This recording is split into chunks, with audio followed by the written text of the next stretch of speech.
Optimal minimalism. At this altitude, I can run flat out for a half mile before my hands start shaking. Can I answer your personal question? Now would seem an appropriate time. What if I did the opposite? I'm a cybernetic organism, living tissue over a metal endoskeleton.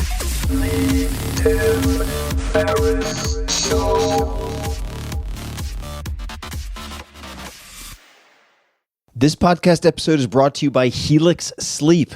Sleep is super important to me. In the last few years, I've come to conclude it is the end-all, be-all, that all good things, good mood, good performance, good everything seem to stem from good sleep. So I've tried a lot to optimize it. I've tried pills and potions, all sorts of different mattresses, you name it.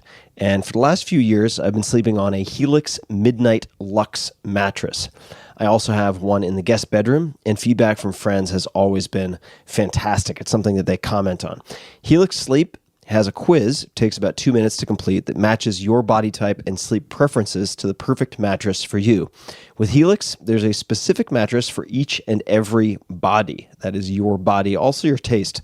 So let's say you sleep on your side and like a super soft bed. No problem. Or if you're a back sleeper who likes a mattress that's as firm as a rock, they've got a mattress for you too. Helix was selected as the #1 best overall mattress pick of 2020 by GQ Magazine, Wired, Apartment Therapy, and many others. Just go to helixsleep.com/Tim, take their 2-minute sleep quiz, and they'll match you to a customized mattress that will give you the best sleep of your life. They have a 10-year warranty, and you get to try it out for 100 nights risk-free. They'll even pick it up from you if you don't love it. And now, my dear listeners, Helix is offering up to $200 off of all mattress orders and 2 free pillows at helixsleep.com/Tim. These are not cheap pillows either, so getting 2 for free is an upgraded deal. So that's up to $200 off and 2 free pillows at helixsleep.com/Tim. That's Helix, Helix, sleep.com/Tim for up to $200 off. So check it out one more time. Helix, Helix, sleep.com/Tim. This episode is brought to you by FreshBooks. Thousands of listeners and a lot of the contractors I use and my readers use FreshBooks. If you've been thinking about turning your part-time side business into a full-time small business, or big business for that matter, you may be feeling some extra uncertainty these days, and that's obviously completely natural. There are a lot of questions that can come up. How do you create a professional appearance and experience? Who can help you with support? How do you manage the billing and all of that, but still focus on the primary work of your business and on growing your business? FreshBooks is an all-in-one invoicing and accounting solution. It does a lot more than that helps you take your business from part-time to full-time, and it only takes minutes to set up. They have one of the best sign-up flows in the business. I've seen very few better. They have been helping people turn their passions into small businesses for 15 years, and they can help you too. I've met the founders. I've looked at this product very closely. With automated invoicing, billable time, and expense tracking, and an intuitive dashboard that ties it all together, it's like having a full-time financial assistant with you every step of the way. You can create, customize, and send branded and professional-looking invoices in about 30 seconds. You get paid up to twice as fast with fees as low as 1% using ACH payments on FreshBooks. It's a fast, easy, and secure way for clients to pay you for your work and pay you more quickly.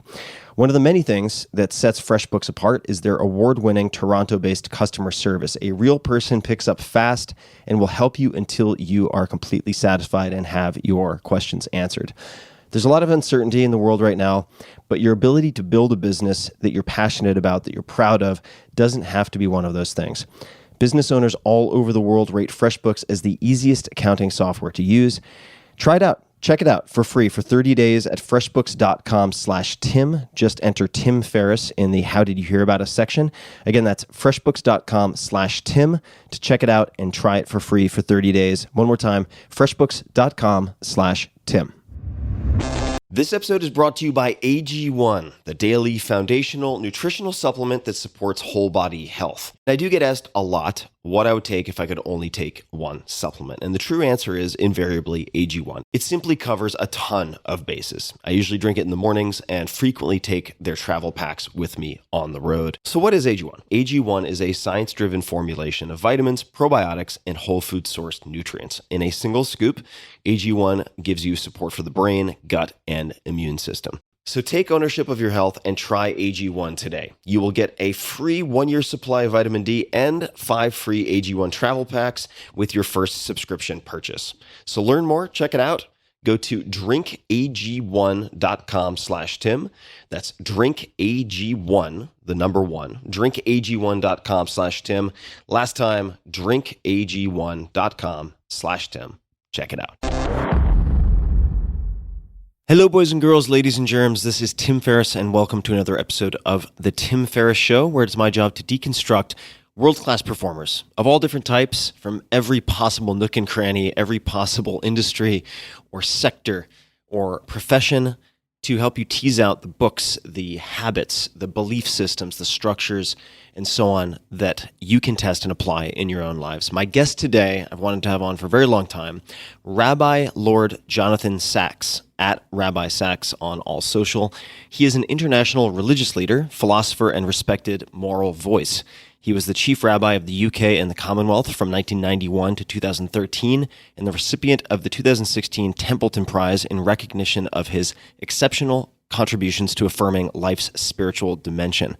And if you're looking for some hope amidst the fear these days, some light in the darkness of uncertainty, my hope is that this episode provides some much-needed medicine. Rabbi Sacks has been described by His Royal Highness the Prince of Wales as a light unto this nation, and by former British Prime Minister Tony Blair as an intellectual giant.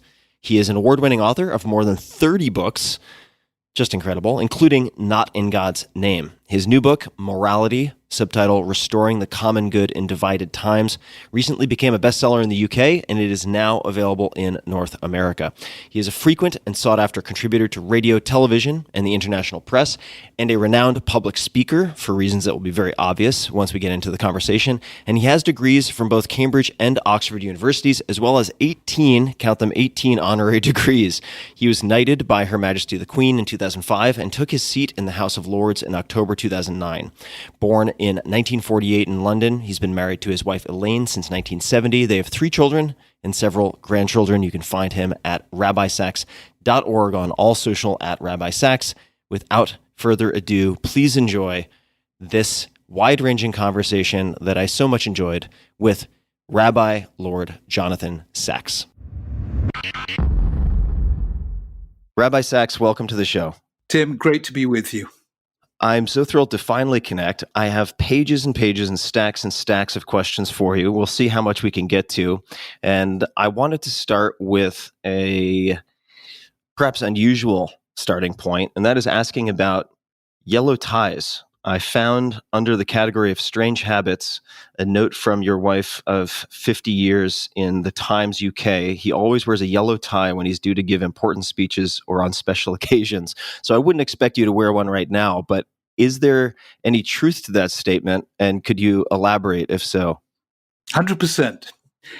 Tim, I always used to wear silver ties. This kind of dignified thing that ministers of religion do.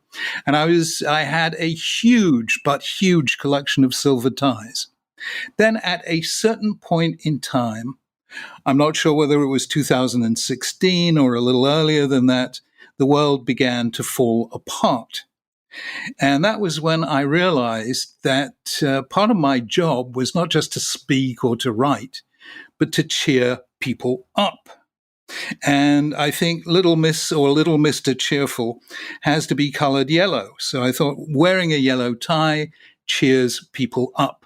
And by and large, consciously or subconsciously, it does. However, I also do something else. I must have about 50 yellow ties. But when I'm doing a really, really difficult speech, I will wear a yellow tie that was given to me by a very close friend. My friends, noticing that I wear yellow ties, tend to make a present of a yellow tie.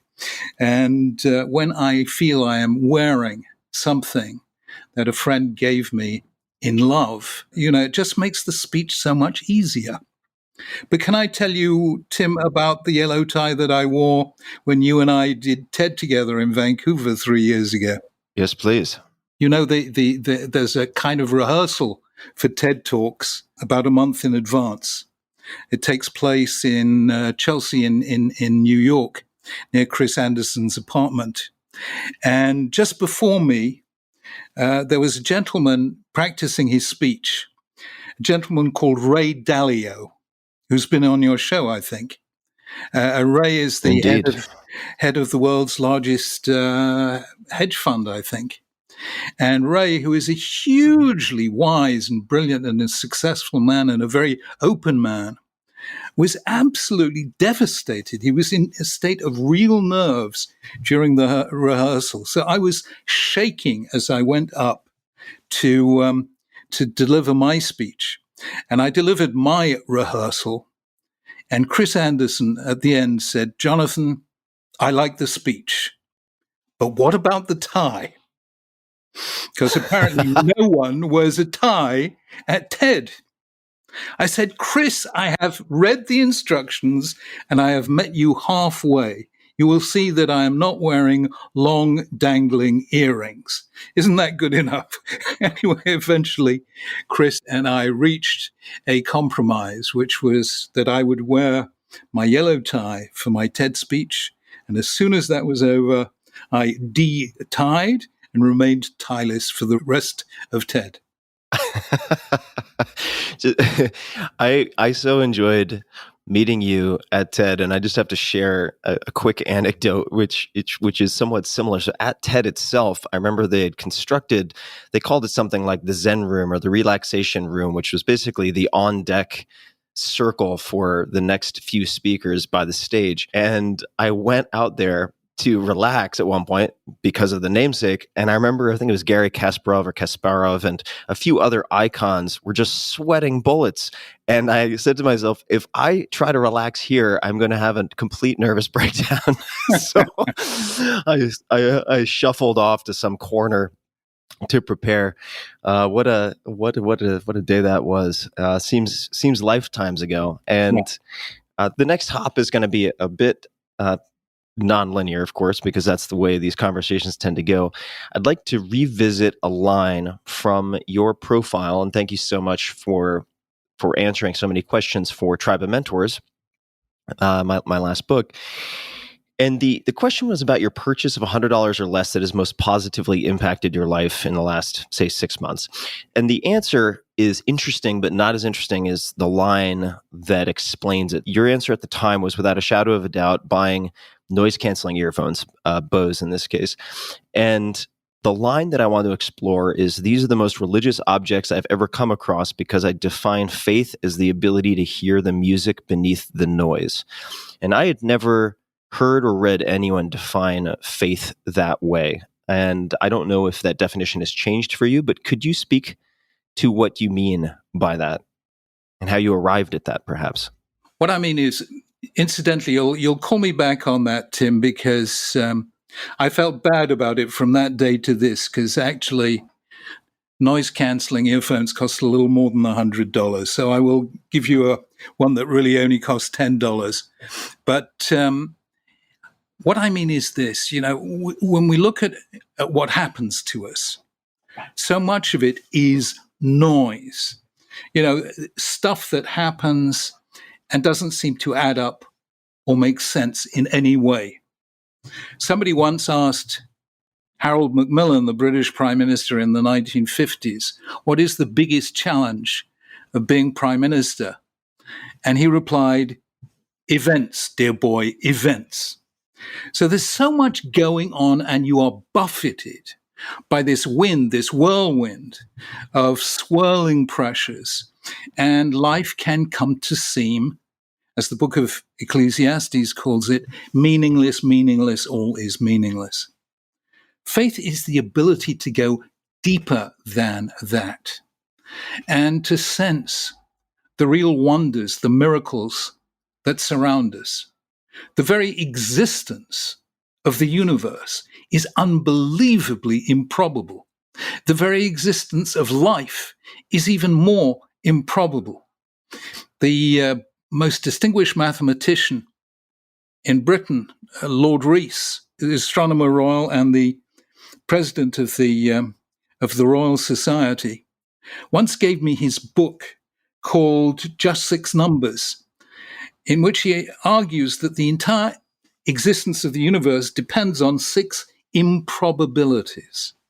And when you sense the majesty of existence, of life, of beauty, of nature, of the human person, of love, of becoming a parent, those are the things we tend to miss because we're so preoccupied by the noise. And if we could find a way of generating a noise reduction system in our minds, we would actually see and sense the beauty of life. Now, I once said to Richard Dawkins, whom I regard as a beloved friend, but he is pretty angry atheist. And I once said to Richard, you know, Richard, your problem is you are tone deaf. You can't hear the music. He gave me a lovely reply. He said, yes, it's true. I am tone deaf, but there is no music. So there we are. I think that's the difference really between Richard and myself, that I can hear the music, and that music you'll find in the Book of Psalms.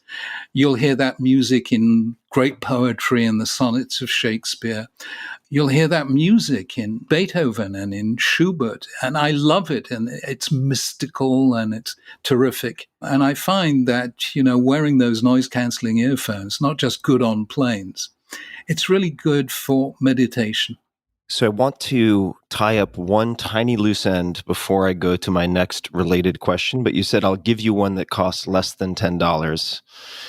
What is the purchase of less than $10? Is there something else that is positively impacted? It's absolutely fabulous thing, a book light. I love them, and I've got lots of them now.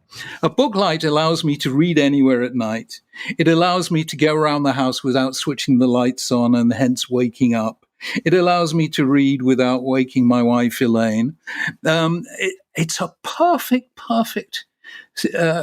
form and function. It's absolutely magnificent. Less than $10, very easy to recharge. And my book light is the joy of my life. Beautiful.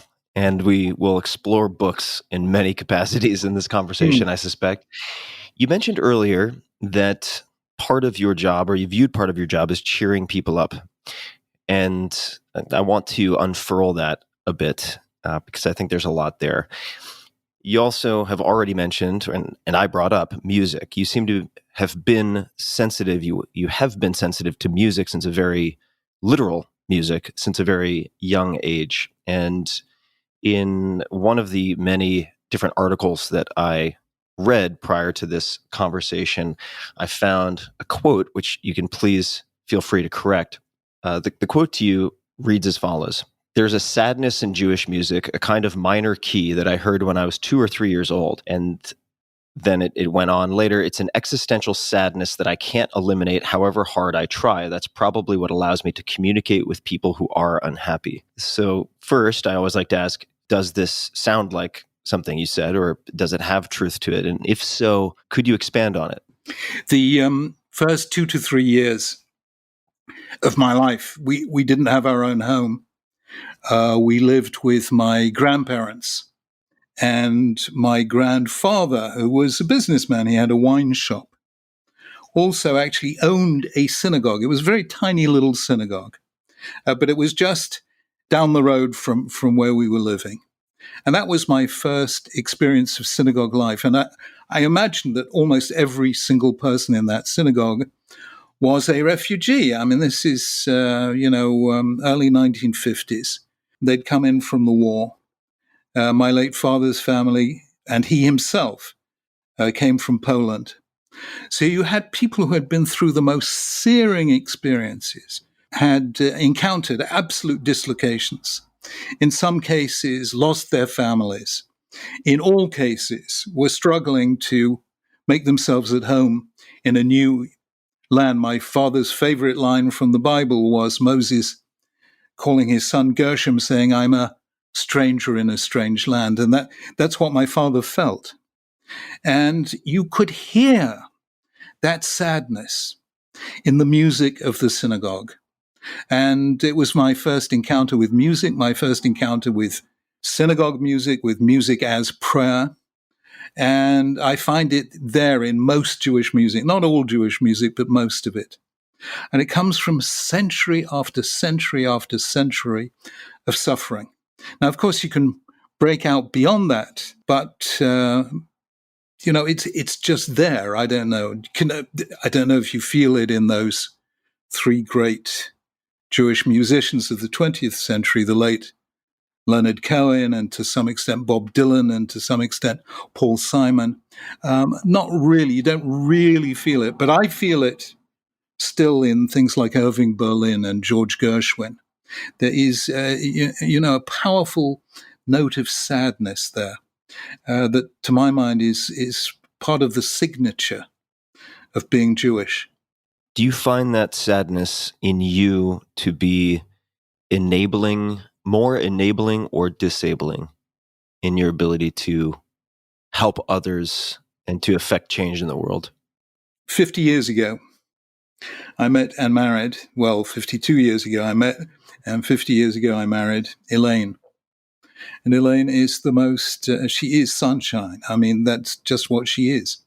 And we were completely different people. I actually said this in TED. I said that I recognized somebody who was totally and absolutely different from me. And I said, it's the people not like us who make us grow. So without Elaine, I might have become a very sad human being, a depressive human being. But to be married to somebody that profoundly positive, not in a superficial way at all, but somebody just affirming of life and always seeing the positive possibilities of any situation. Nothing ever got Elaine down. And it was that relationship, that love, that marriage that kept me from being overwhelmed by the sadness.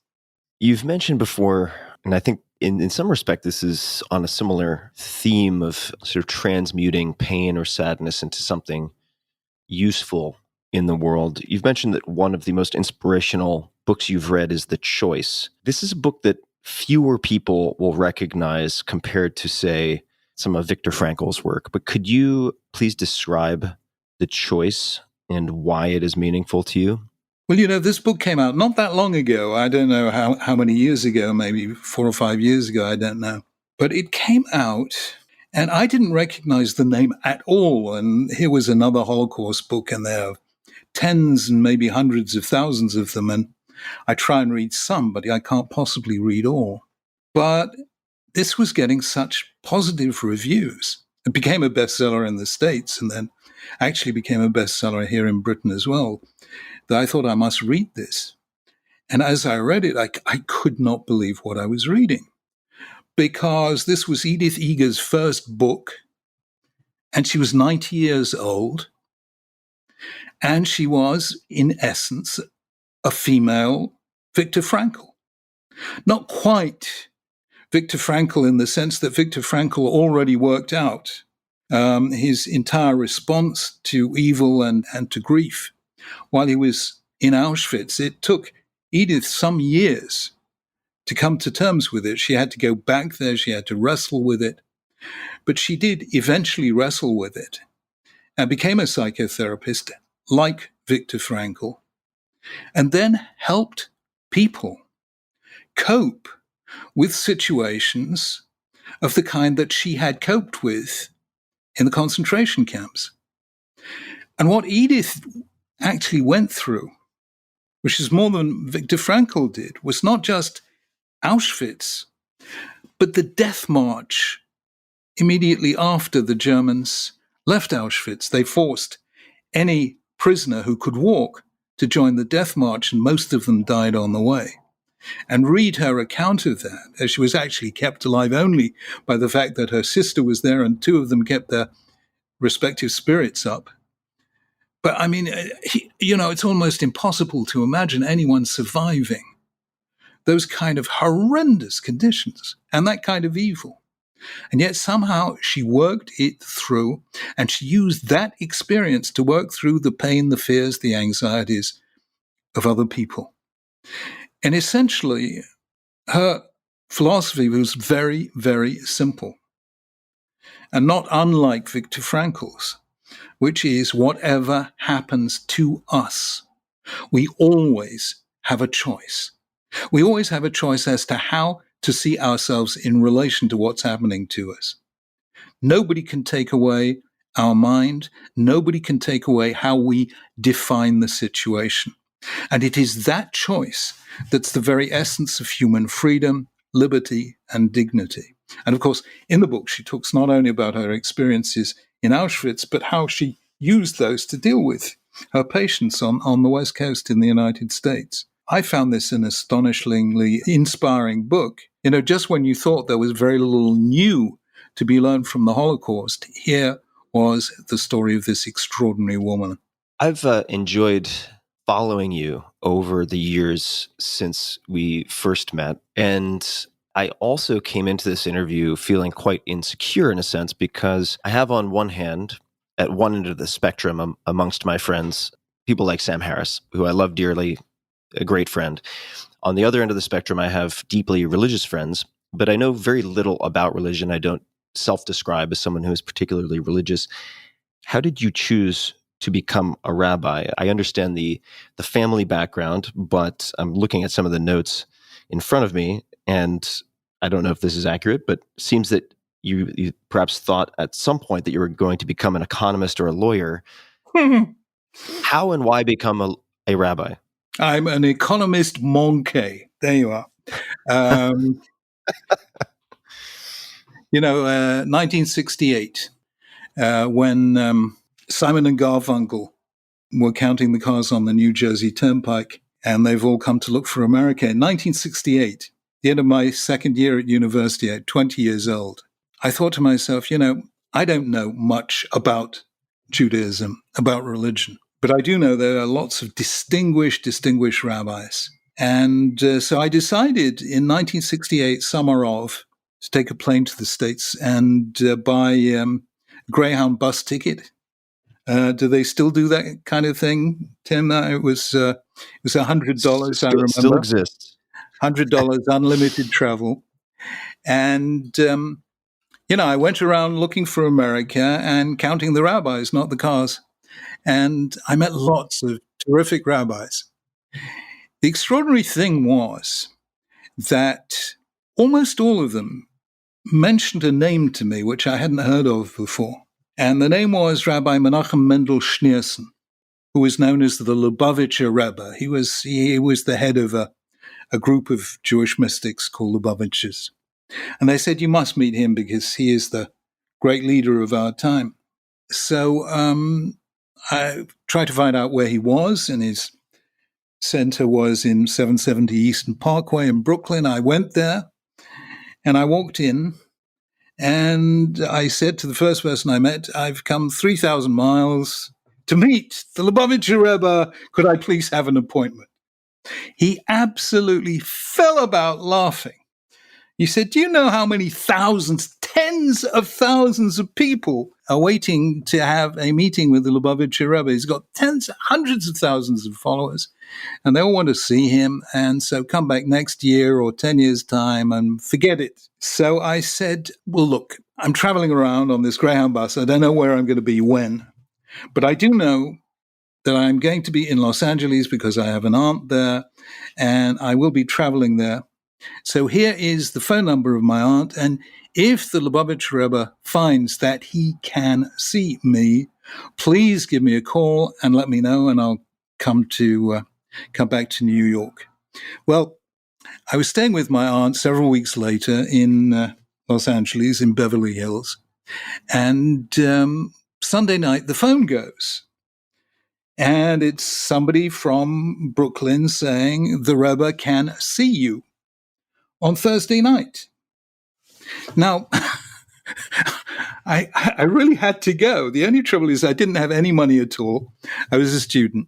And the only way of getting from Beverly Hills to Brooklyn by Greyhound bus is to travel 72 hours uninterruptedly, which is exactly what I did. I do not recommend this to anyone. But I did travel. I did travel for 72 hours, and I got to meet the great man. I'm 20 years old, and here he is, the man with tens of thousands, hundreds of thousands of followers. And we sat for 20, 25 minutes, and it was a life-changing experience. And the interesting thing was that he did not really let me ask him questions. He asked me questions. He was interviewing me. And he said to me, for instance, something like this: how many Jewish students at Cambridge University? I said, I don't know, but around 1,000. He said, how many Jewish students go to the Jewish Society, get involved in Jewish life? I said, about 100.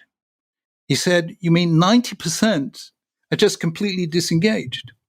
I said, yes. He said, what are you doing about it?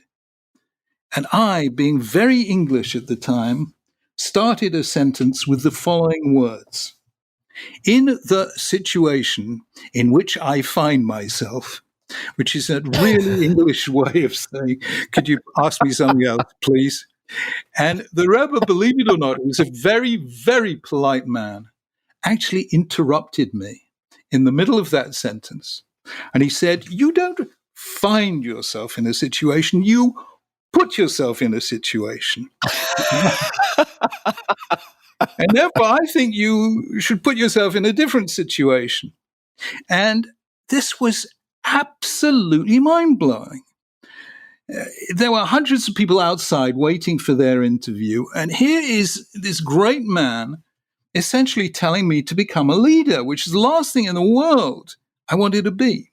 And many years later, I said what I learned at that moment was that people thought of this great man as a religious leader with thousands of followers. I said, yes, that's true, but that's the least interesting thing about him. I said, good leaders create followers. Great leaders create leaders. And that is what he did at that moment. And that moment never left me. It changed my entire life. It didn't change it immediately. It changed it slowly and gradually. But when you are told by one of the greatest spiritual leaders of the 20th century, you are going to have to lead, and you're going to have to lead because you are in that situation where you can do something, that did actually change my life. I have so many questions about just this exchange that we could talk about just this for the rest of this conversation. I promise I won't do that. But let me begin with perhaps one that is on the mind of many listeners. So you mentioned earlier in our chat being sent 6 elements or numbers and the improbability of the universe and so on. Let's talk about tens of thousands or hundreds of thousands of followers and the improbability of getting that phone call. Even if you have to speculate, maybe you asked him, maybe you found out later, maybe you never did, but how or why do you think you got that phone call? It just seems so unlikely that that would happen. I think the message got through to him that an English student from Cambridge University had wandered in to his center. I think he probably told his followers to get in touch with the organization in Britain. I think he got somebody to ask, have you heard of this guy? And probably they replied, yes, we've met him once, because I had met a couple of his followers in the university in Cambridge. So I think actually he had followers all over the world. I think he stayed in very close contact with him. And it was clear that a couple of his followers in Britain had decided that maybe this 20-year-old had some gifts that this 20-year-old had no idea that he had. So he had a dossier coming in potentially to the meeting. I will tell you something, Tim. My life has been made by 3 or 4, maybe half a dozen friendships with people who believed in me more than I believed in myself. And I regard myself as really having been blessed by those friendships, because it's an extraordinary thing. If somebody thinks you can do something that you never believed you could do. I have a pretty negative self-image, but, some people have actually believed in me and they've befriended me. And they were the people who lifted me really on their shoulders to where I got to. You mentioned that, and I'm going to butcher the pronunciation here, but the Lubavitcher Rebbe if Perfect. that's even remotely close. Thank you. Even for a Yank, I'm doing pretty well. What does that mean? Most people will have heard the word rabbi, R-A-B-B-I, if spelled in, certainly in American English. What does Lubavitcher Rebbe mean, and what is the origin of that designation? Lubavitch was a town in Russia, a little village in Russia, actually, not that huge. Can I be the tiniest bit mischievous, actually, Tim? When I first became a rabbi, please be wholly mischievous. Yes. when I first became a rabbi, one of the members of my congregation said to me, "Rabbi, you're a rabbi, and the Hasidim, the Jewish mystics, have something called a Rebbe. What's the difference between a rabbi and a Rebbe?" And I said, the difference is this: when a Rebbe speaks, maybe in front of 1,000 people, everyone believes that he is speaking just to them. When a rabbi speaks, maybe in front of 100 people, everyone is convinced that he's speaking to the person next to them. I hope that gives you a little hint. Does it? I got it. The word rabbi means my teacher. So a rabbi teaches, he instructs, he educates, whereas a Rebbe, the Jewish mystics had a much more sort of powerful image of the rabbi as leader, as somebody who could actually order them to do things, go and live in this country, go and do that particular job of work. So they endowed their leaders with enormous authority of a kind that never existed before in Jewish tradition. And that is what a Rebbe is. A Rebbe is a sort of all-powerful leader of a sect of Jewish mystics. How would you explain what a mystic is, whether within the Jewish tradition or more broadly? One of the Rebbe's disciples said to me when I first went to study at the rabbinical seminary, having come straight from studying philosophy at Cambridge and Oxford, he said, "You know the difference between you and us? You look at the universe and you say the universe exists. Does God exist? We look at the world and we say, God exists, but does the universe exist?" In other words, a mystic believes in the reality of things that we see as vague, as mystical, as spiritual, and so on and so forth. Believes in the ultimate reality of the depths, if you like. Are mystics, as they are in some instances, considered to have direct experiences of the divine or experiences of transcendence? Is that a prerequisite for being considered a mystic in the Jewish tradition? They really do. But of course, they do it in a very, very specific way. Mystics tend to have experience of the divine as an element, as a dimension. They're quite different, for instance, from prophets who experience the divine as a voice, as a call, as a charge. Mystics tend to screen out the more material elements of life and resonate. As you know, I'm sure you've engaged in meditation, and mysticism is generally a meditative discipline. We were discussing earlier these core, say, handful of mentorships or relationships that have bolstered you and through which you found confidence that you didn't perhaps initially possess in yourself.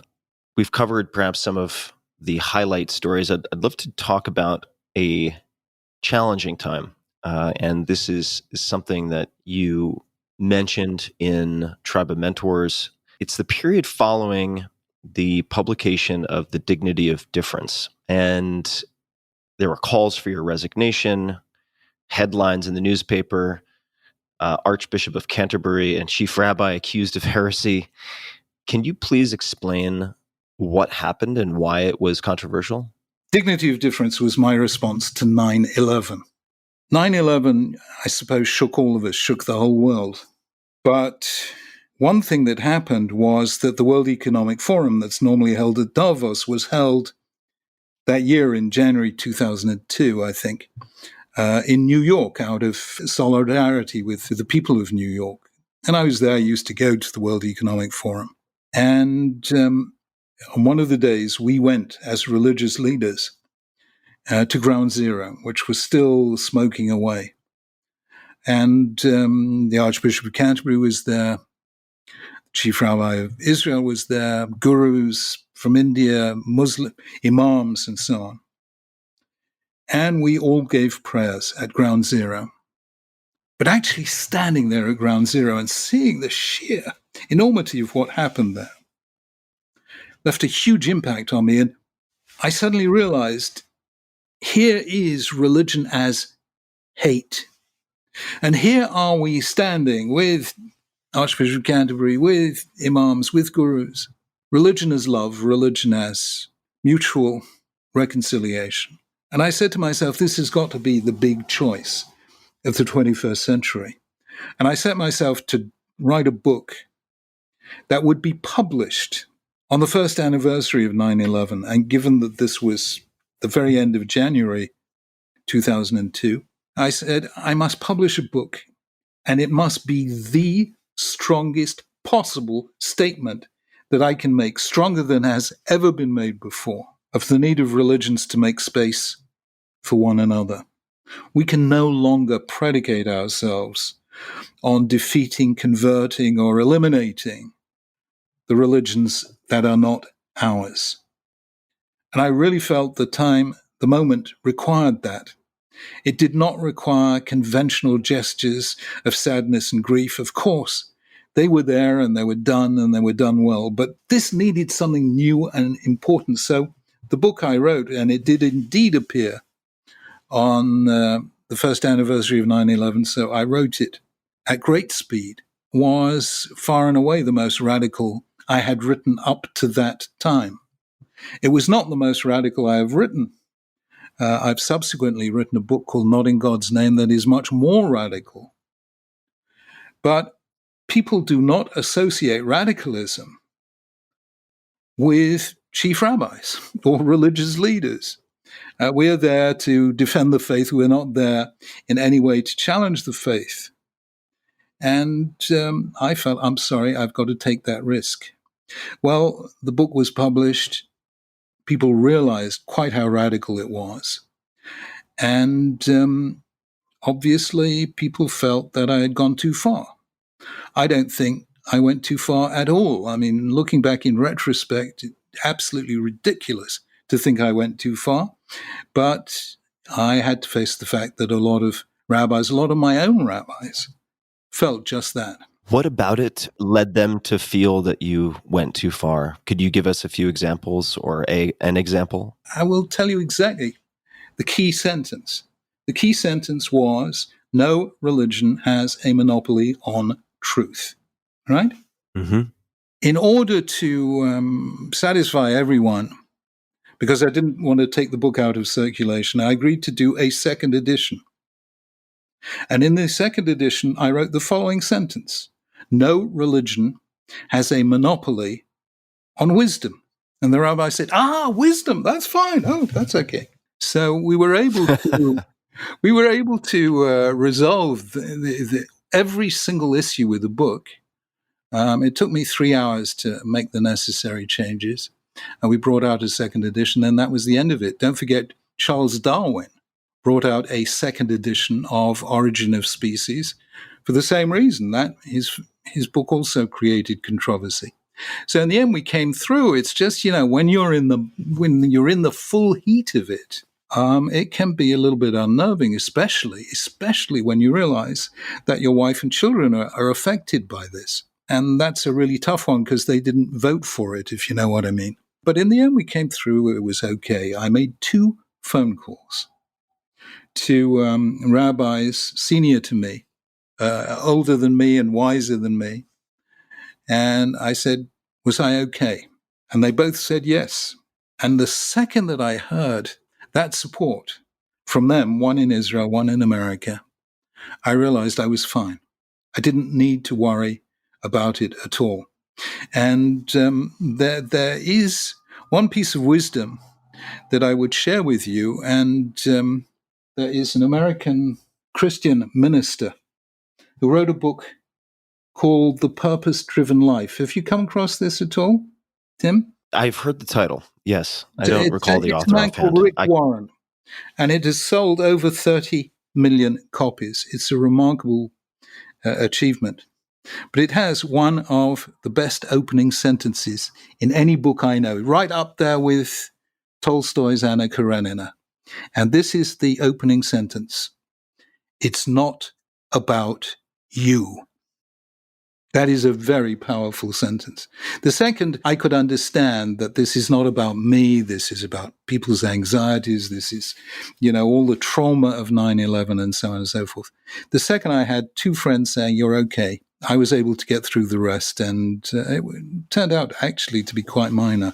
Was the "you're okay" so reassuring because it was an indication that all will be okay in the end, and it was a reassurance from people with broader experience of life? Or was it "you're okay" in the sense of we support you? That Neither. These were people far to the right of me, much more, conservative than me. But they understood that what I said was perfectly within the parameters of Jewish belief. Here is a principle, Tim, that I hope your listeners will think about, because it's one of the most powerful life tools that I've ever come across. What happens when you're in a situation in which you have done something that has generated widespread disapproval? How do you deal with that? And I thought about this long and hard. And eventually I came up with a principle which has been a lifesaver to me and which makes a great deal of sense. It says, win the respect of people you respect. And you can forget the rest. I'm writing that down for myself. Win the respect of people you respect. It's an excellent reminder. There are 1,000 people saying you're wrong. But if the two people you respect say you're right, you can ignore the 1,000 people. What was the opening line that you mentioned in the Purpose-Driven Life? Could you repeat that line for a moment, please? It's not about you. Just a quick thanks to one of our sponsors, and we'll be right back to the show. This episode is brought to you by 5 Bullet Friday. It's become one of the most popular email newsletters in the world with millions of subscribers. Every Friday, I send out 5 bullet points of the coolest things I've found that week. It's free. It's always going to be free, and you can learn more at tim.blog/Friday. If I'm doing small in-person meetups, offering early access to startups, beta testing, special deals, or anything else, I share it first with 5 Bullet Friday subscribers. So check it out, tim.blog/Friday. Again, that's tim.blog/Friday. And thanks for checking it out. This seems to segue nicely to a number of things that I'd love to discuss with you. And one of the constructs or frameworks, I'm not sure if that's the right label, that I'd love to have you introduce listeners to is the I-we construct, right? Not about you. It's not about the I. And there are probably 100 different avenues into discussing this, but feel free to take whatever you think is a good starting point. Yeah, I always, when I want to explain things, talk about the joke that Benedict Cumberbatch makes in The Imitation Game, when he's playing Alan Turing. And, great movie.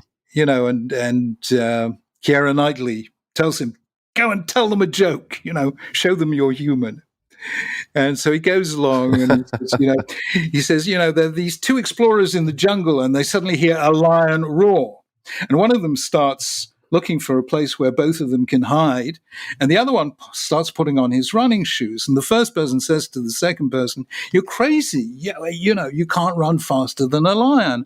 And the second one turns to the first one and says, I don't need to run faster than the lion. All I need to do is run faster than you. So this is where Darwin arrived at, that natural selection, where, there's competition for scarce resources, where you have to outpace others in order to survive, came to the conclusion that it's the selfish guy, number two guy, who is putting on his running shoes, who will survive the lion, whereas it's the first guy, the altruist, who's looking for a way of saving both of them, who gets eaten by the lion. So the ruthless survive, and the altruists go extinct. That was Darwin's conclusion. And Darwin was sharp enough to see that that conclusion is simply not true. Because in every single society that you ever find, it is the altruists who are admired. So how did altruists survive at all when natural selection seems to favor the egoists? And eventually Darwin found a solution. He didn't write it in Origin of Species. He wrote it in his book, The Descent of Man. And he said any tribe whose members were altruistic, who were always willing to come to the aid of one another, would be stronger than any tribe whose members were not altruistic. Or, as we would put it today, we pass on our genes as individuals, but we survive as groups. Groups only exist when we put the we before the I, when we accept collective responsibility for the common good. There is no other way of survival. And since we are social animals, since our existence depends on being in groups, we need altruism in order to survive. Most traditional societies have made space for egoism and for altruism, for self-interest and for collective interest, the common good. So the self-interest is today in the market, where we are competing for wealth, and in politics, where we are competing for power. There, it's all about the I. But there's such a thing as family, or community, or congregation, or charity, where we are there not to compete, but to cooperate, to function as a collective we.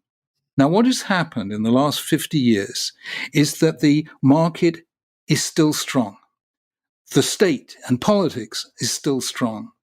But families, communities, congregations, and the rest have become weaker than they once were. And the end result is that we have too much I and too little we. It's all gone out of balance. Now, and that is to say that we have pushed in the West radical individualism simply too far. What does radical individualism look like?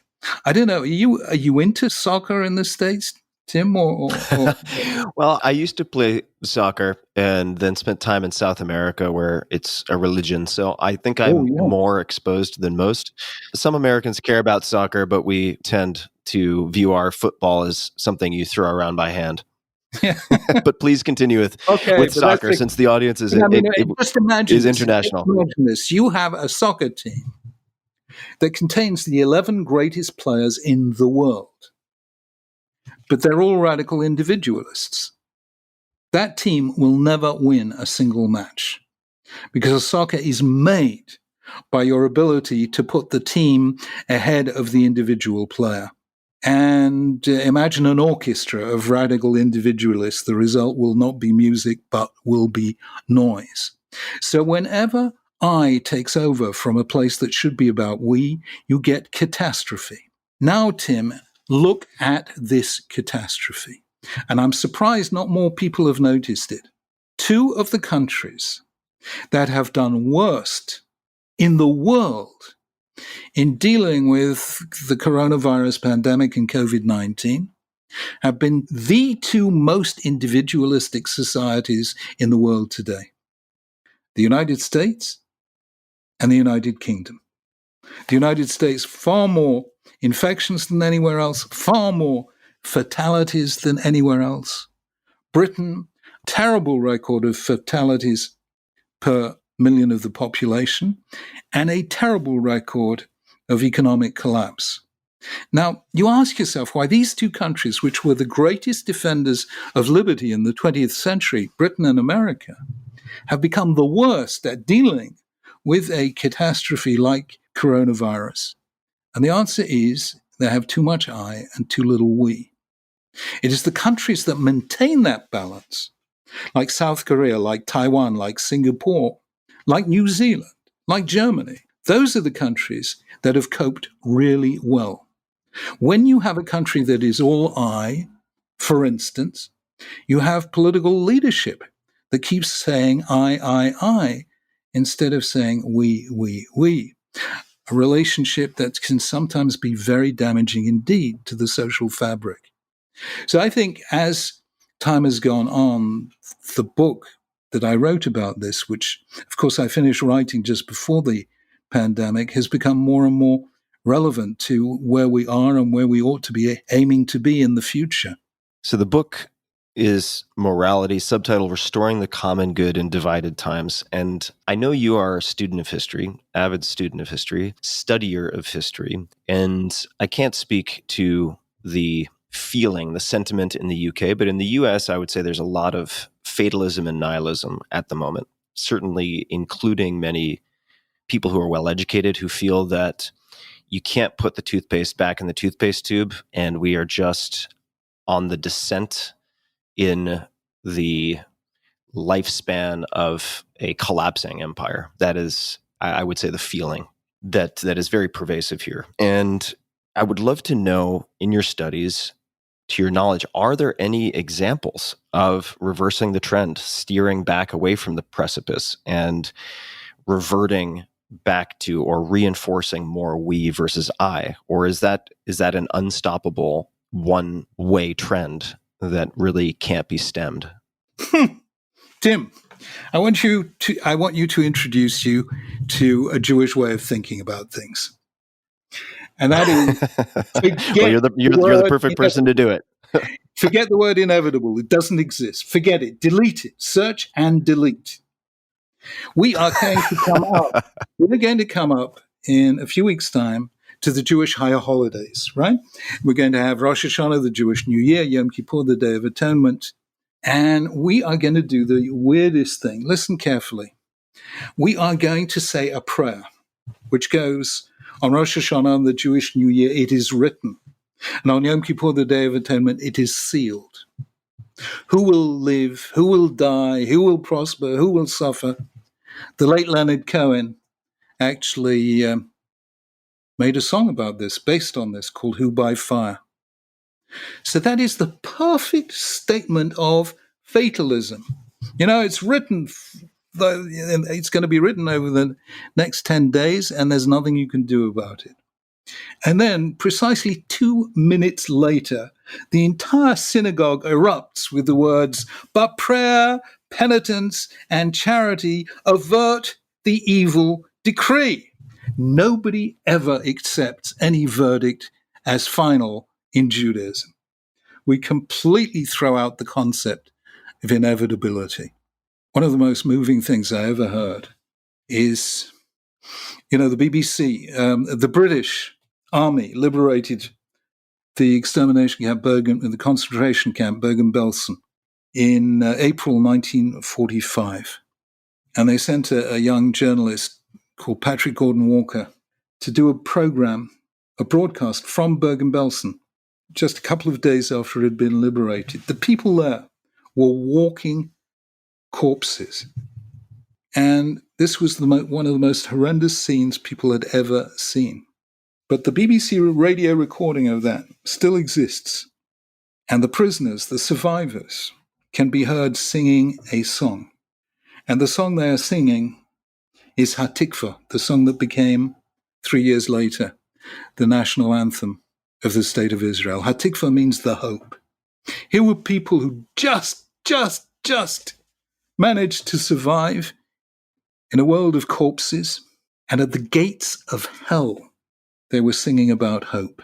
That is what Judaism is about. We never, ever, ever give up hope, and we never accept anything as inevitable. Now let me answer your question directly.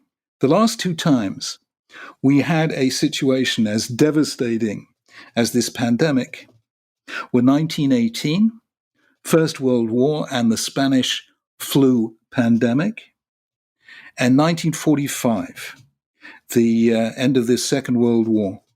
They could not have been less alike.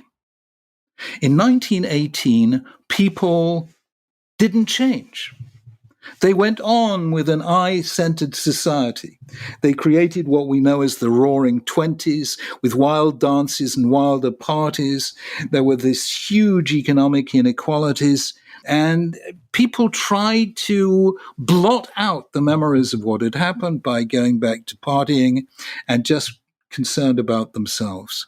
The result of that was the Great Crash of 1929, the Great Depression of 1930, the rise of Nazism and fascism throughout Europe, and a mere 21 years after the war to end all wars, the world was at war again. That was 1918. It failed to move from I to we. The world after 1945 was completely different. It really did move from I to we. In Britain, there was the 1944 Education Act, which extended further education to everyone in society. A real major breakthrough against class divisions. Came the National Health Service, universal health care. Came the welfare state. In America, you had the GI Bill. You had all sorts of measures to help those people who had made sacrifices during the war.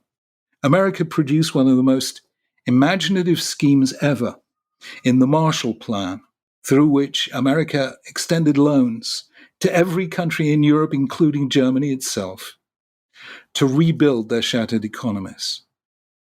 What was the end result of that? 75 years of peace.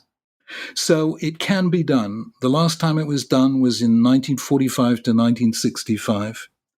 The I society of the 1920s became the we society of post-World War II, and it can be done again. I would give you other examples from the 19th century, but I hope that's enough to be going on with.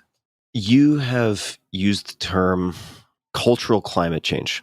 Can you define that for people, please? Cultural climate change is, you know, when the ecology, the environment, the air, the temperature changes, but we very often don't notice it at once. It took a very long time for people to notice global warming and climate change. There is a brilliant professor of sociology at Harvard University called Robert Putnam, whom I regard as the world's greatest sociologist. And Robert Putnam introduced me to the concept, which I hadn't come across before, of a Google engram. A Google engram is a way that you can search the literature that Google has stored electronically. You know, they've made copies of virtually every book published since 1800. So you can actually search that literature and, for instance, find out the relative salience of different words over time. And what Robert Putnam discovered was that the word I and the word we appear more or less in tandem around the same sort of level from 1800 until 1964. 1964, suddenly the I begins to predominate over the we. And when you see something like that, you begin to realize you're in a state of cultural climate change. Is that good enough example, or would you like others? It is. It is a great example. And one of the questions that comes to my mind is, I suppose on a lot of minds listening to this, and that is, what can we do in countries where rugged individualism has been prized, has been rewarded, when the counterexamples, say whether in China, in other locations, reflect thousands of years of in many cases, collective thinking, ancestor worship, etc. What can we do? There are individual acts, I would imagine, shifts of perspective, and then there are perhaps larger scale actions we can take. But what would you like to see us do, whether individually or collectively? I think the whole series of things, but let me give you some examples. One thing that Britain took seriously and America took much more seriously was the concept of national identity. There was a kind of initiation that you went through in the States, in schools, where you learned what it was to be an American, what were the key dates, who were the key people, and so on and so forth. I once pointed out there's a fascinating experience to walk around the monuments in Washington and then walk around the monuments in Britain. If you walk around the monuments in Washington, you go to Lincoln Memorial. On the one hand, you've got the Gettysburg Address, on the other, the second inaugural. You look at the Jefferson Memorial with screeds of text on marble tablets. You look at the Roosevelt Memorial with those 6 spaces, one for each decade in public life, with the key quotes. You know, we have nothing to fear but fear itself. You look at the Martin Luther King Memorial with well over a dozen of his most memorable lines. And I suddenly realized that in America, monuments are something you read. Now go to Parliament Square in London, and you will find that Nelson Mandela gets 2 words, Nelson and Mandela. Winston Churchill, who wrote as many memorable sentences as anyone in the English language, gets 1 word, Churchill. In Britain, monuments aren't things you read, but in America they are. Why? Because America had to integrate successive waves of immigration. So they had to read the American story. They had to live the American story. They had to make it their own story. The second you have a strong national identity, then you have a strong basis for saying, we are all in this together. We all have collective responsibility for the common good. Now, around 2016, just before the presidential election, I was privileged to win quite a big award in the States, presented in the Kennedy Center in Washington. And I mentioned this story. And after I came down and got my award, people said to me, well, you know, we used to do that, but we have stopped telling the story now because we're embarrassed to tell the story. And the moment I heard that, I realized that America was in deep trouble, because there is no way you can generate we within society without a strong sense of we all belong together.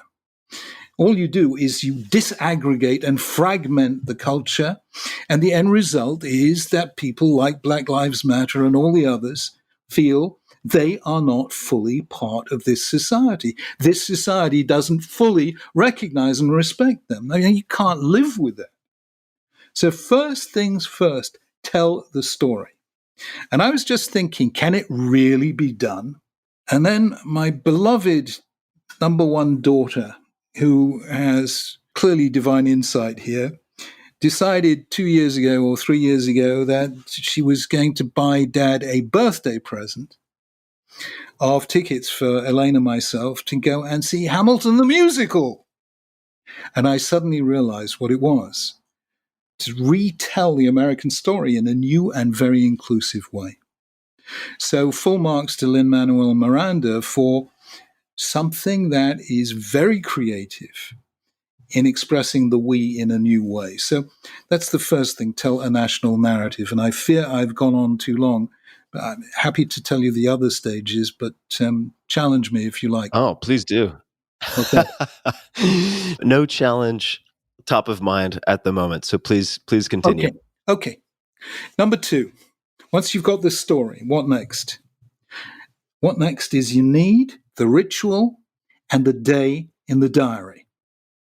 Jews have kept their identity for longer than any other people and done so under the more adverse circumstance of being a tiny minority, a cognitive minority in exile. Why did they do it? Because they have a day in the year called Passover where they tell the story and hand it on to their children. Jean-Jacques Rousseau thought this was the most remarkable political achievement ever. So you need the day and you need the moment when you tell the story. I had the privilege of working with, we used to talk these things through with 4 prime ministers, with John Major, with Tony Blair, with Gordon Brown, and with David Cameron. And we really, really looked at this. how can we get this moment in which we enact the ritual of being all there together? Now, in Britain, in November, we have something called Remembrance Sunday, which is about remembering the people and the sacrifices made in war. It's very moving. The Queen comes, all the royal family, all prime ministers, president previous, and everything. Everyone is there. Just outside 10 Downing Street, it's televised, it's huge. And I said, why don't we take this day and divide it in two? So that the morning is about war and the past, and the afternoon is about peace and the future. And you join them together by getting the elderly generation to hand the candle, the flame on across the generations to young people. And that way we could find a new and inclusive way of including young people from all the ethnic groups and all the religious groups. And it would be a celebration of Britain as a future, not just as a past. We would have the day there in the diary, it would be televised and so on. It never got there. I don't know why. But you need not only the story, you need the date in the diary, and you need the ritual. And then thirdly, and this is far and away the most important, you need to empower young people. The way to teach young people how to be moral is to just send them to disaster zones, to people who need care, and empower them. Show that you believe in them the way the Lubavitcher Rebbe believed in me. Because once you empower people and you give them the opportunity to make the world better by their altruism, they learn that much more powerfully by doing it for themselves than by getting a lecture on it. So you put those three things together, a national story, a national ritual, and empowerment of young people for something a little like national service, and you would bring back the we immediately. This is such an important subject. I'm so thrilled that you've penned this book. And while we still have a little bit of time, I'd love to hop from empowering to perhaps an aspect of empowering, or at the very least, not disempowering, although you can recontextualize if you like. I know you have written, I believe, in this most recent book about safe spaces, cancel culture, free speech. Is there anything that you would like to say on these subjects? Yeah. There is nothing less safe than safe space. I told you, rather inspired by the Lubavitcher Rebbe, and I became, as a graduate student in Cambridge, quite religious. My doctoral supervisor was Sir Bernard Williams, widely regarded as the most brilliant man in Britain and the leading philosopher in the world of his generation. And Bernard Williams was a lapsed Catholic and a ferocious atheist, and a brilliant atheist. And here he is talking to a young man with a beard and a velvet yarmulke, it was crazy. And in all the time that we were together, never once did he ridicule my beliefs, not once. All he wanted to do was, could I make them coherent, lucid, consistent? That's all. And my goodness me, the fact that I was being tutored by somebody who regarded every single thing that I believed as superstitious nonsense, but who was totally courteous to me, and genuinely so, it went deep down. That was safe space, because it meant I could face the world knowing that there are lots of people who will disagree with me, and I am completely unafraid, because I sat with a guy much more intelligent than any of them, whose views were much more opposed to mine than any of them, and we were able to talk respectfully. And I realized, what is safe space? A place where you listen respectfully to the views of those who disagree with you, because you know in return they will listen respectfully to your views, even though they're opposed to them. Safe space means that courteous discipline of respectful listening, which is being shredded and defiled in too many universities today. What they are doing is creating very, very unsafe space. There's an interesting thing that lots and lots of kids, is this true in the States? In Britain it is. Lots and lots of young children have peanut allergies. Have you come across this is true in the US as well. Yeah? Mm-hmm.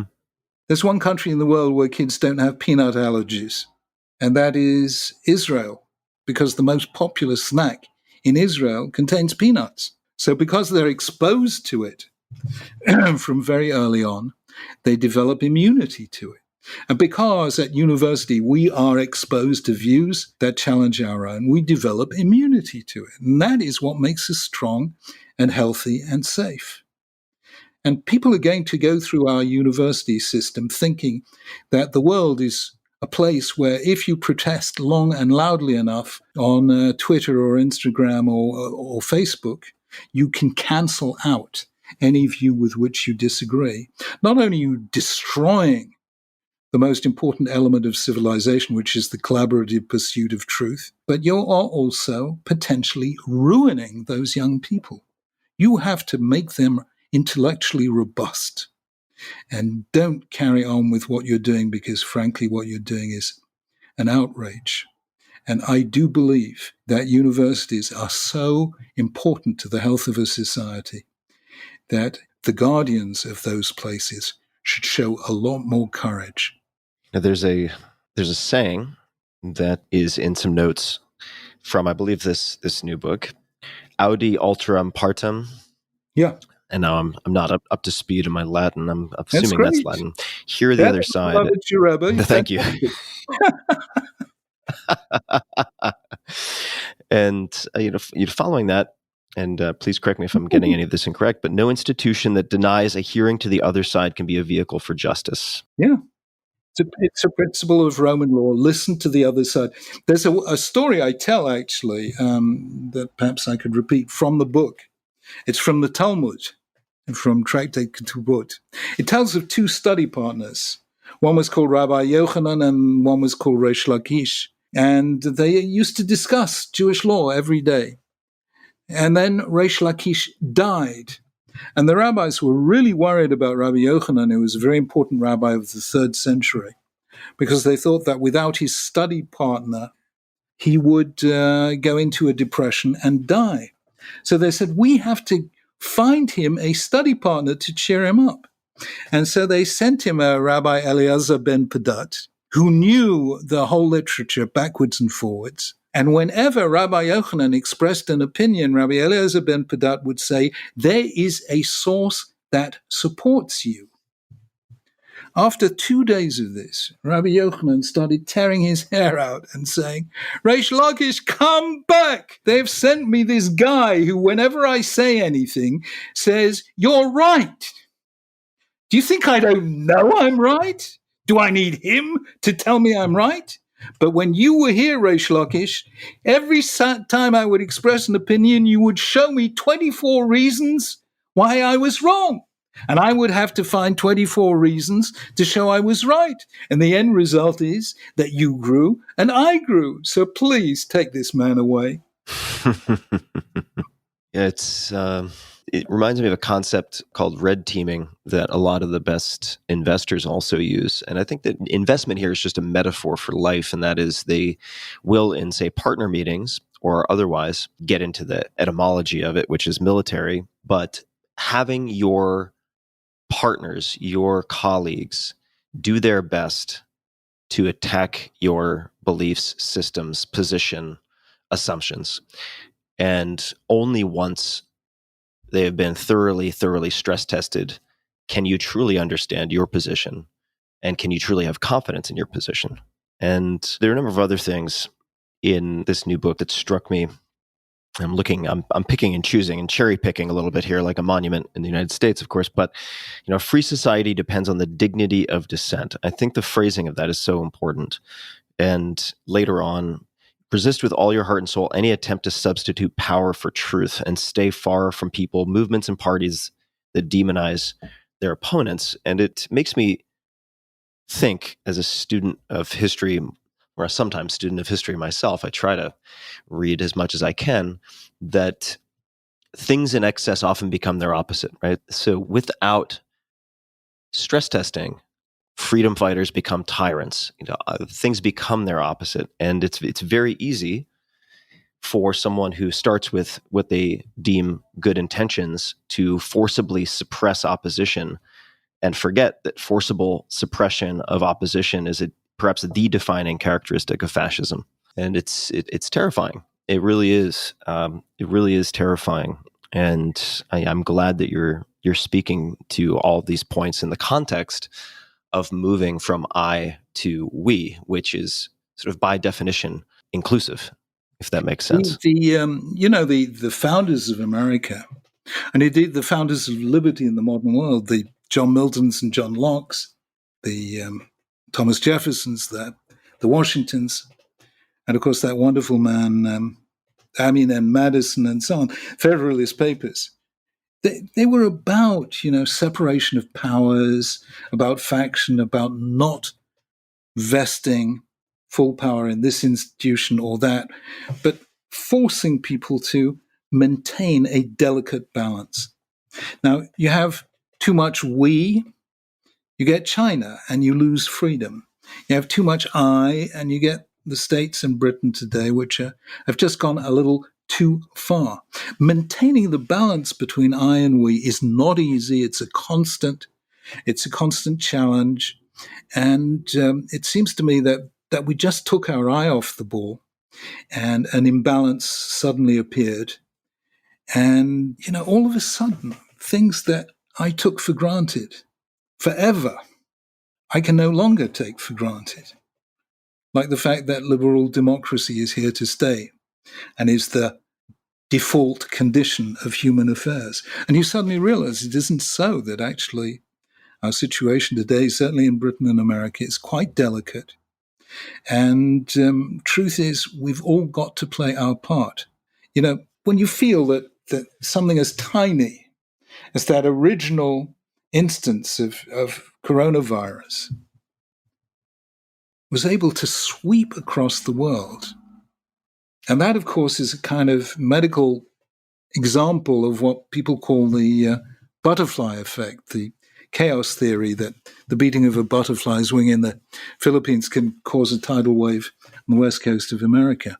But I profoundly believe the other way around as well. I once, in a book, called it the chaos theory of virtue, that every good deed we do somehow has an impact on people. It changes them for the better. They pay it forward. And although we may not realize it, the good we do is contagious, just as the bad we do is. And therefore, we can each make a positive difference to this. And perhaps it's only we, the people, who can do it. Hear, hear. It's it strikes me as much easier to destroy than to create, and there is perhaps a natural entropy to many of these systems, and it takes effort. It takes effort to keep things on the rails, and I think it's a good time to measure twice and cut once. And it brings to mind one of the quotes, which is from you. There's an ellipses in the middle because there's more to this statement, so I don't want to shortchange it. But the single most important distinction in life, ... is to distinguish between an opportunity to be seized and a temptation to be resisted. And I feel like you have illustrated throughout your career the ability to pause and reflect before taking action. Not that you always do that. Of course, you're human, but it seems like that is good medicine for our times and circumstances right now. And I know we only have a few minutes left for very good reasons. And I want to give just a teaser for a potential round 2 with you before we go to some closing comments. But in the course of doing homework, came across something I wanted to ask you. How long did you date your now wife before getting engaged or proposing? I think it was 3 weeks. It certainly wasn't 4. Certainly wasn't 4. Okay, so we're going to bookmark. The most unlike me I have ever encountered. And this summer, despite lockdown, we celebrated our golden wedding. So there you are. Congratulations. Congratulations. And perhaps next time we'll also have you tell us more about the ritual of reading the 10 plagues in the Passover service, which as someone who's really not been exposed to any of this, I found beautiful. And in fact, maybe that is a maybe that is a decent inclusion for this conversation. If you have just a few minutes more, do you think that is worth mentioning or describing for people? Well, look, or should we hold that for around two? The spilling drops of wine on the Passover night, as we tell the story of the Exodus, and as we read the 10 plagues, has many different explanations. So this one is certainly not the only explanation. But one explanation was that we shed tears for the Egyptians who died during that period because we take no pleasure in the suffering of our enemies, and we do not rejoice in the victims of our victories. And I think that's a really important thing to do. Somehow or other, to say to yourself, okay, I'm Jewish, but what about those Egyptians? They weren't responsible for Pharaoh. They weren't responsible for the slavery. And yet he had driven the country to the brink of disaster. And I think that kind of role reversal, do you know what I mean, Tim? Where you think your way to your enemy and suddenly realize that your enemy is human like you are and has a point of view as you do, although it's not the same point of view. It's very difficult and very challenging, but it is very powerful. The contemporary example that comes to mind is that, what is it, Szegedi? There was a leader of the Jobbik party in Hungary, the anti-Semitic party in Hungary. His name was Zanard Szegedi. And he was a fully fledged anti-Semite, but he had some enemies within the party, and they decided to see if they could dig up any embarrassing facts in his background.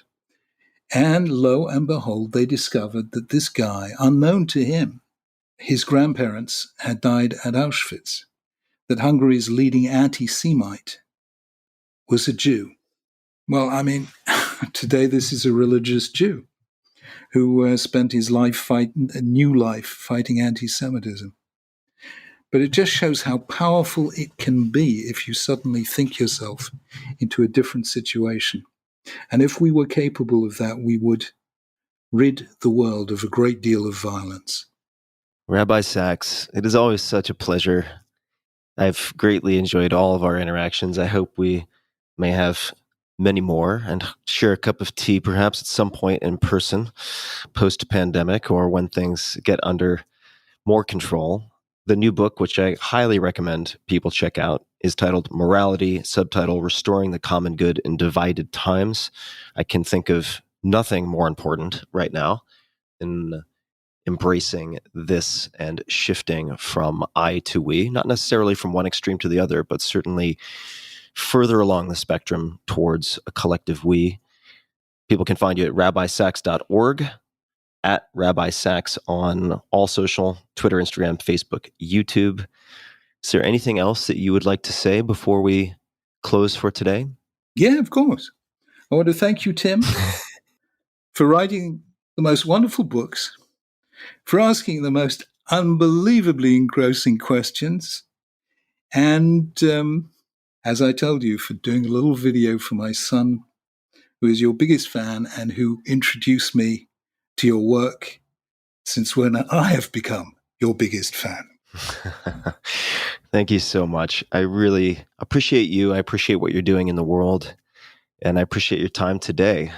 And for everyone listening, we will have complete show notes linking to everything, including the new book, any resources, people who were mentioned at tim.blog/podcast. Thank you again, Rabbi Sacks. May we have many more conversations. And to everyone listening, thank you for tuning in. Hey guys, this is Tim again. Just a few more things before you take off. Number one, this is 5 Bullet Friday. Do you want to get a short email from me? Would you enjoy getting a short email from me every Friday that provides a little morsel of fun before the weekend? And 5 Bullet Friday is a very short email where I share the coolest things I've found or that I've been pondering over the week. That could include favorite new albums that I've discovered. It could include gizmos and gadgets and all sorts of weird shit that I've somehow dug up in the world of the esoteric as I do. It could include favorite articles that I've read and that I've shared with my close friends, for instance. And it's very short. It's just a little tiny bite of goodness before you head off for the weekend. So if you want to receive that, check it out. Just go to 4hourworkweek.com. That's 4hourworkweek.com, all spelled out, and just drop in your email and you will get the very next one. And if you sign up, I hope you enjoy it. This episode is brought to you by FreshBooks. Thousands of listeners and a lot of the contractors I use and my readers use FreshBooks. If you've been thinking about turning your part-time side business into a full-time small business, or big business for that matter, you may be feeling some extra uncertainty these days, and that's obviously completely natural. There are a lot of questions that can come up. How do you create a professional appearance and experience? Who can help you with support? How do you manage the billing and all of that, but still focus on the primary work of your business and on growing your business? FreshBooks is an all-in-one invoicing and accounting solution. It does a lot more than that helps you take your business from part-time to full-time, and it only takes minutes to set up. They have one of the best sign-up flows in the business. I've seen very few better. They have been helping people turn their passions into small businesses for 15 years, and they can help you too. I've met the founders. I've looked at this product very closely. With automated invoicing, billable time, and expense tracking, and an intuitive dashboard that ties it all together, it's like having a full-time financial assistant with you every step of the way. You can create, customize, and send branded and professional-looking invoices in about 30 seconds. You get paid up to twice as fast with fees as low as 1% using ACH payments on FreshBooks. It's a fast, easy, and secure way for clients to pay you for your work and pay you more quickly. One of the many things that sets FreshBooks apart is their award-winning Toronto-based customer service. A real person picks up fast and will help you until you are completely satisfied and have your questions answered. There's a lot of uncertainty in the world right now, but your ability to build a business that you're passionate about, that you're proud of, doesn't have to be one of those things. Business owners all over the world rate FreshBooks as the easiest accounting software to use. Try it out. Check it out for free for 30 days at freshbooks.com/Tim. Just enter Tim Ferriss in the How Did You Hear About Us section. Again, that's freshbooks.com/Tim to check it out and try it for free for 30 days. One more time, freshbooks.com/Tim. This podcast episode is brought to you by Helix Sleep. Sleep is super important to me. In the last few years, I've come to conclude it is the end-all be-all, that all good things, good mood, good performance, good everything seem to stem from good sleep. So I've tried a lot to optimize it. I've tried pills and potions, all sorts of different mattresses, you name it. And for the last few years, I've been sleeping on a Helix Midnight Luxe mattress. I also have one in the guest bedroom, and feedback from friends has always been fantastic. It's something that they comment on. Helix Sleep has a quiz, takes about 2 minutes to complete, that matches your body type and sleep preferences to the perfect mattress for you. With Helix, there's a specific mattress for each and every body. That is your body, also your taste. So let's say you sleep on your side and like a super soft bed. No problem. Or if you're a back sleeper who likes a mattress that's as firm as a rock, they've got a mattress for you too. Helix was selected as the #1 best overall mattress pick of 2020 by GQ Magazine, Wired, Apartment Therapy, and many others. Just go to helixsleep.com/Tim, take their 2-minute sleep quiz, and they'll match you to a customized mattress that will give you the best sleep of your life. They have a 10-year warranty, and you get to try it out for 100 nights risk-free. They'll even pick it up from you if you don't love it. And now, my dear listeners, Helix is offering up to $200 off of all mattress orders and 2 free pillows at helixsleep.com/Tim. These are not cheap pillows either, so getting 2 for free is an upgraded deal. So that's up to $200 off and 2 free pillows at helixsleep.com/Tim. That's Helix, Helix, sleep.com/Tim for up to $200 off. So check it out one more time, Helix, Helix, sleep.com/Tim.